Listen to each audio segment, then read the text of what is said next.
Today on the Hopefulist, can you be kind to those who are unkind? We'll work on it together. The Hopefulist Awards, and do men finally mature in their 40s? Welcome to the Hopefulist, a daily talk show hosted by veteran broadcaster Wendy McClure.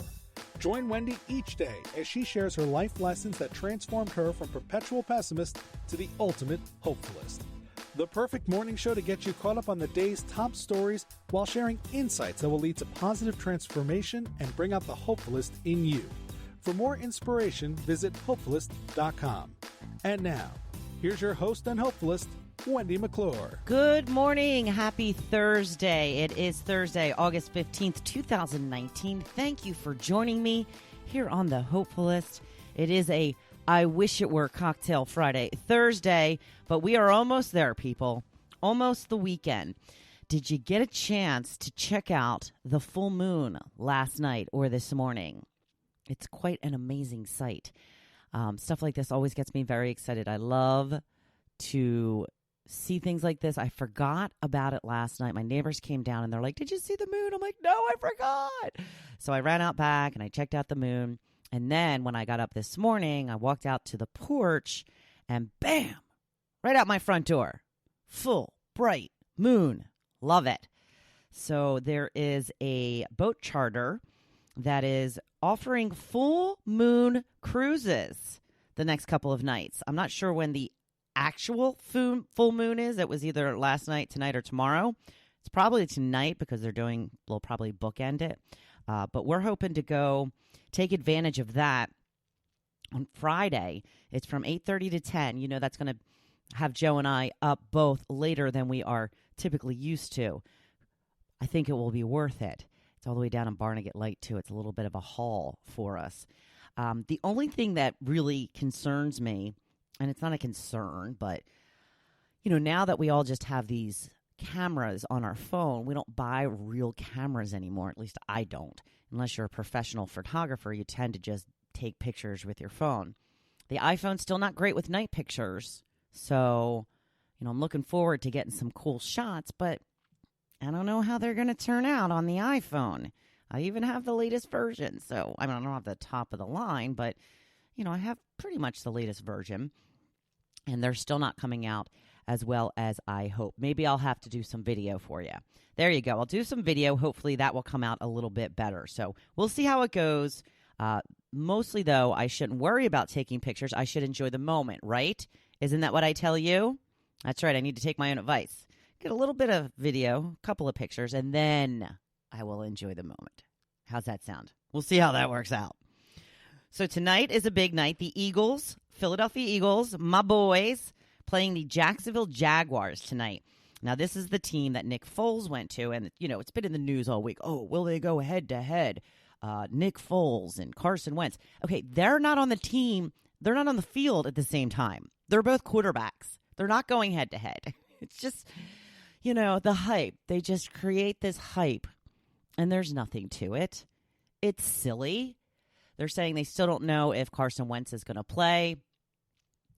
I hope they get some action in for him before the real season starts. Now, clearly, what everybody worries about is injuries because last week, Nate Sudfeld got hurt. He's out for 6 weeks. We don't want that to happen to Carson because everybody now calls him the injury-prone Carson Wentz. By the way, speaking of the injury-prone Carson Wentz, I saw somebody post a scenario on Facebook about the potential and the real possibility that Eli Manning could ultimately end up with the Eagles by the end of the season. Are you listening to this, babe? This is how it shakes down.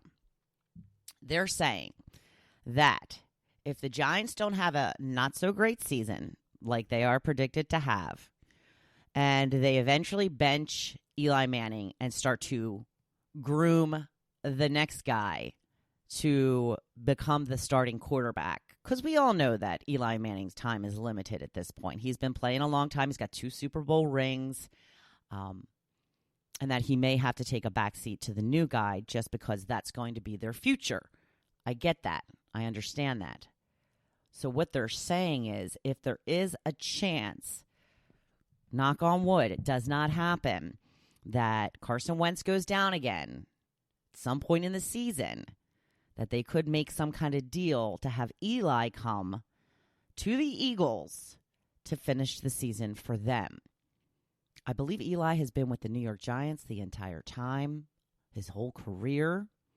I don't know how he would feel about such a thing. I don't know if it's more important for him to be loyal to his team or more important for him to continue playing and making money. I don't fault him for either decision. I really don't. I wouldn't be opposed to Eli Manning coming to the Eagles. Now, I saw a lot of Giants fans dissing this scenario, and one person had said, well, at least you would have a Super Bowl winning quarterback on your team. Yeah, we are a Super Bowl winning team now. So all you Giants fans and all you Cowboys fans and all the rivals that the Eagles have had all over the years, you all can just sit down and shut up. We have a Super Bowl ring now. That's right. It's just one. Got to start somewhere. So we have a team full of Super Bowl winning champions. So don't be all snide and snotty with your little remarks. At least you'd have a Super Bowl winning quarterback on your team. Well, we have a lot of positions that have the Super Bowl ring on their fingers. So you can just zip it. Got it? Good. So I wanted to talk a little bit about my Instagram.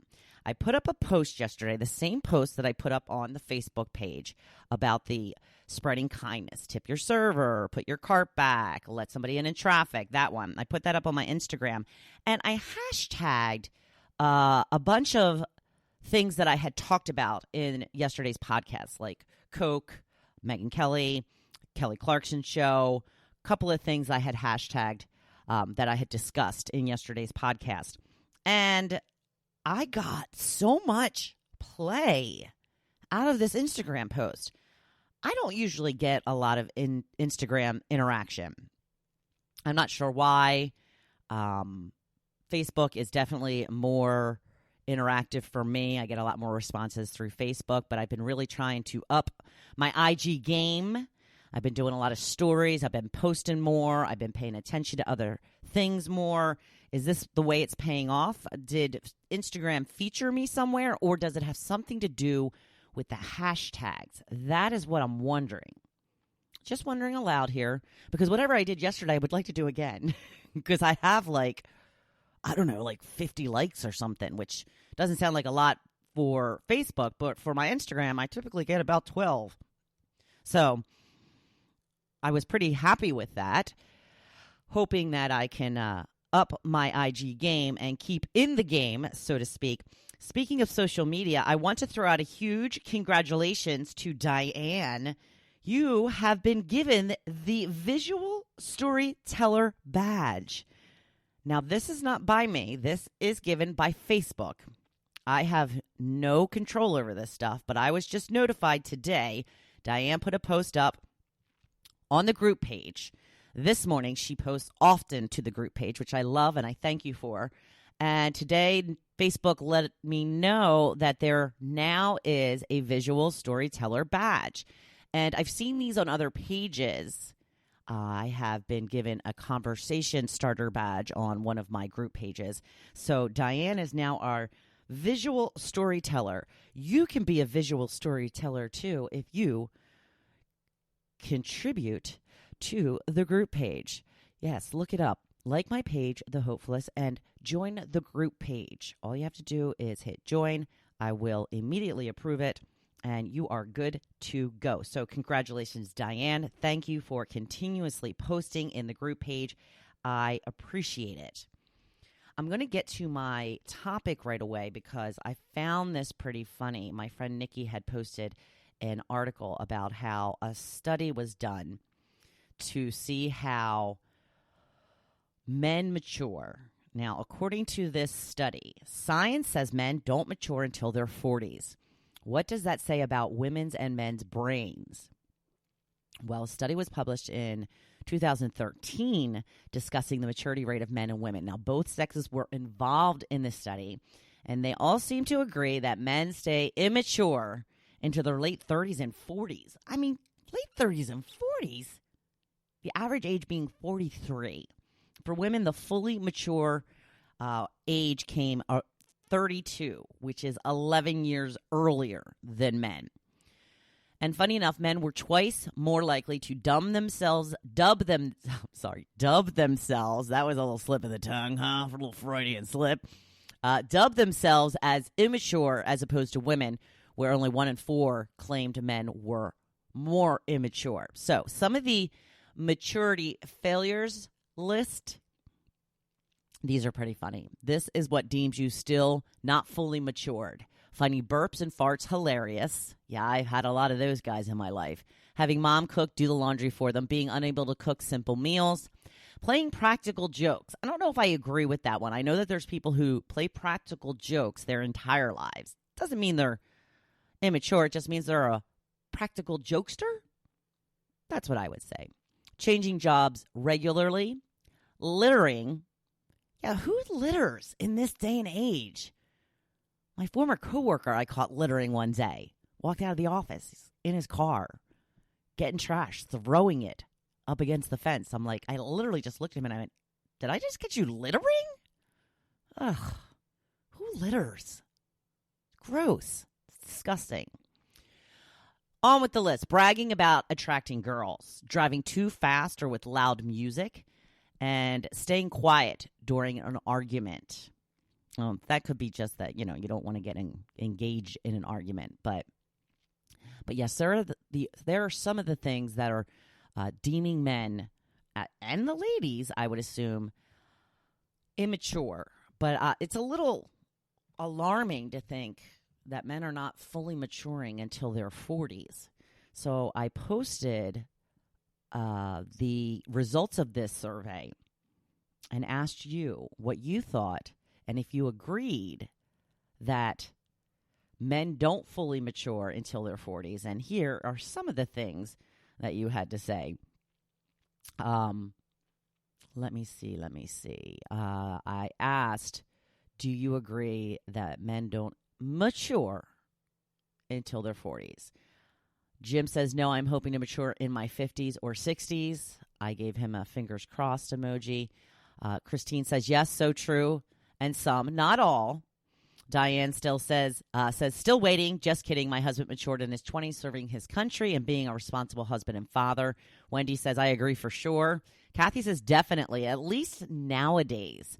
My hubby and I got married at 22 and we bought a house right away. He had a full-time job right out of college and had a load of responsibilities at that age. He had to be mature, especially when our firstborn arrived a couple of years later. Guys, today, well, it's all about me, but that includes the girls also. Another Kathy says, definitely true. Linda says, for many, yes, but not all. Michelle says, I'm not sure they ever mature. Joe, my husband, said late 30s for me. I put a thinking emoji. I'm like, I'm not so sure you're all the way there yet. So just a little joke there between hubby and wife. But yeah, there are some of your responses to whether men do take that long to mature. This is why they should be hooked up with women, because we balance each other out, right? Kind of balance each other out. So I'm going to go right on to my blog post. I saw a story yesterday that just made me so upset. It showed a young girl posting a video to Instagram, putting her small dog inside a dryer and turning it on for about 5 seconds. After she hit the power button, she proceeded to bust out laughing and then let the dog out. Now, as she opened the door, you could see the dog was spinning and he was going up to the side. So when she stopped it, he kind of fell down and then he jumped out and ran away, of course. She was heard saying at the end of the video, I'm sorry. She wasn't sorry. This was a very intentional act, and she found it hysterically funny. It makes me so sad and sick to my stomach. I wish that somebody would put her in a dryer for 5 seconds and see how funny she thinks that is, and how she feels when the person that does it says, oh, I'm sorry. She is being investigated. I don't know what you can do. She's a very young girl. That's what's even more disturbing about it. She's so young. I think she's like 11. I'm hoping